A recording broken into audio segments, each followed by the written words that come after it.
Hello friends, welcome back to our channel study motivation club.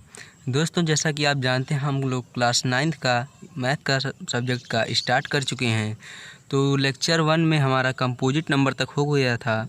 तो आज हम यहाँ पर को प्राइम नंबर से स्टार्ट करने वाले हैं। ये आपका लेक्चर नंबर 2 है। तो कृपया आप ध्यान से देखें और बेहतरीन तरीके से समझाएंगे इसे और आप समझने की कोशिश करें। तो आइए देखते हैं को प्राइम नंबर क्या होता है। तो को प्राइम नंबर वो सभी नंबर होते हैं जैसे कि यहाँ पर आप देखिए, सीधे मान लीजिए ये ब्रैकेट है, ये ए है, ये बी है। तो जो पेयर में जो नंबर होगा उनका HCF जो होगा 1 होगा, highest common factor. Co prime number are those number which are the HCF of 1, जिनका HCF 1 हो। तो को प्राइम नंबर वो सभी नंबर होते हैं जिनका HCF 1 होता है, हाईएस्ट कॉमन फैक्टर 1 होता है। एग्जाम्पल की बात करें, अगर यहाँ पर अगर मान लीजिए हम लिख दें 4,5, अगर इसका हम HCF निकालें तो आइए अब डिवाइडेड मेथड से निकालते हैं। 4 डिवाइडेड बाई 5, 4 1 जा 4, तो 5 में से अगर 4 आप सब्ट्रैक्ट करेंगे तो आपका आएगा 1। तो ये 4 आपका यहाँ पर चला आएगा। अब 1 से 4 में डिवाइड करेंगे आप तो ये 4 कट जाएगा। तो आपका HCF जो है लास्ट में 1 आ रहा है। तो को प्राइम नंबर हमने जैसे कि बताया कि वो सभी नंबर होते हैं जिनका हाईएस्ट कॉमन फैक्टर 1 होता है। तो यहाँ पर देखिए 4 और 5 का अगर हम HCF लिए तो इसका हाईएस्ट कॉमन फैक्टर 1 हो गया है। तो ये हमारा एक को प्राइम नंबर है। अगर यहीं पर हम बात कर लें 4,8 की, तो आइए देखते हैं ये होगा या नहीं। तो 8 में अगर हम डिवाइड करें तो 4 2 जा 8 कट जाएगा तुरंत। तो इसका HCF हमारा 4 ही हो जाएगा। तो ये हमारा को प्राइम नंबर नहीं है। तो 4,8 को प्राइम नंबर नहीं होगा। एक और एग्जांपल लेते हैं। अगर आप ले लीजिए 3 और 5, तो यहाँ पर देख लीजिए 3 डिवाइडेड बाई 5, 3 1 जा 3, तो इसको सब्ट्रैक्ट करेंगे कितना बचेगा 2। 3 यहाँ पर आ जाएगा आपका, तो 3 है तो 2 2 जा 4 हो जाएगा, ज़्यादा हो जाएगा हमारा। तो इसलिए आप इसको 1 बार ले जाइए, तो 2 1 जा 2 हो जाएगा। तो 3 में से 2 अगर सब्ट्रैक्ट करेंगे तो आपका आएगा 1। तो फिर ये 2 जो है यहाँ पर चला आएगा, फिर 2 यहाँ चला आएगा। तो 1 2 जा 2, 1 2 जा 2। तो लास्ट में कौन डिवाइड किया 2 को? 1 किया ना। तो ये हमारा को प्राइम नंबर है 3,5। तो लगभग आपको समझ में आ गया होगा, उम्मीद करता हूँ अच्छे से समझ में आ रहा होगा। तो ये हमारा को प्राइम नंबर है।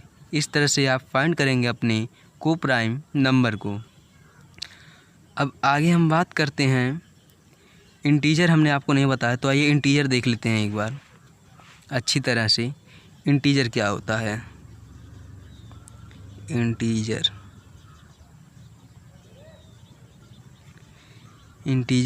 क्या होता है?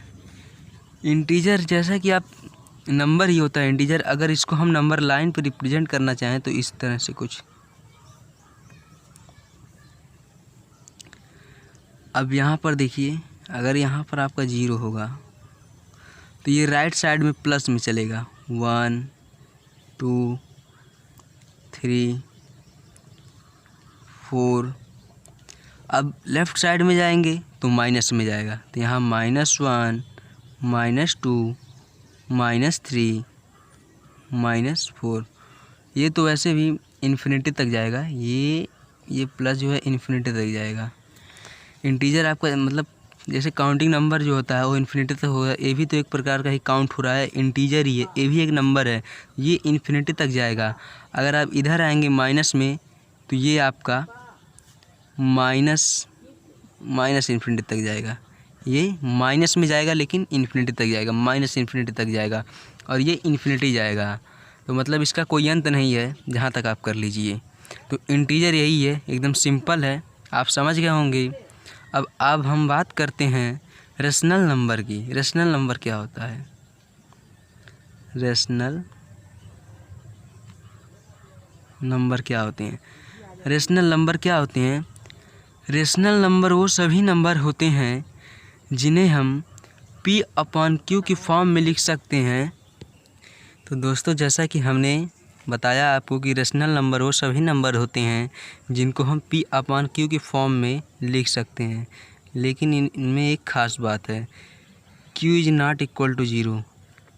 Q is not equal to zero. ये आपका जो P है न्यूमरेटर है, इसको हम न्यूमरेटर बोलते हैं, और Q को आपको डिनोमिनेटर बोलेंगे, डिनोमिनेटर।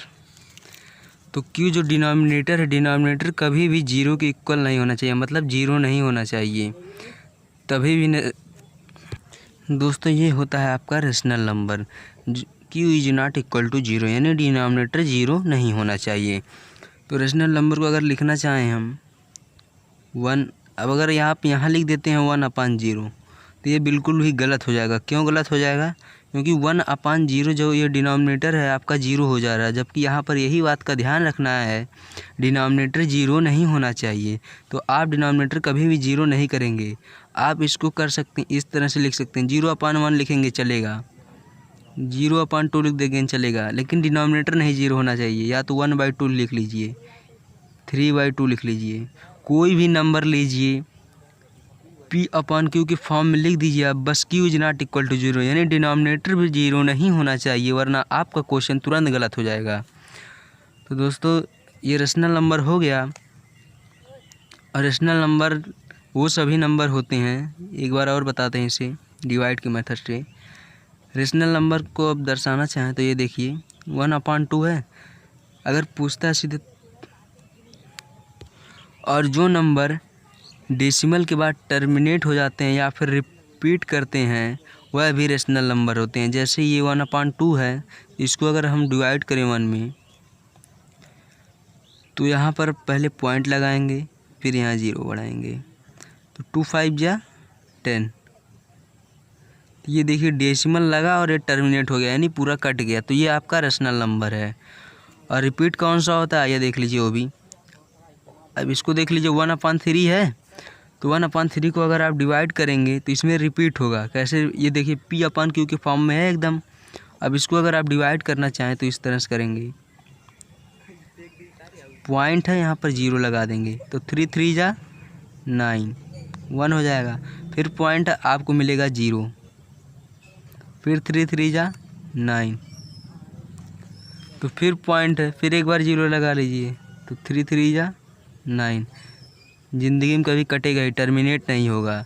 तो ये आपका रिपीट करता चला जाएगा, आप कितना भी डिवाइड करते चले जाइए, यह भी आपका रेशनल नंबर है। यानी repeating decimal and terminating decimal is called rational number, और इसे आप P अपॉन Q के फॉर्म में हमेशा लिखते हैं।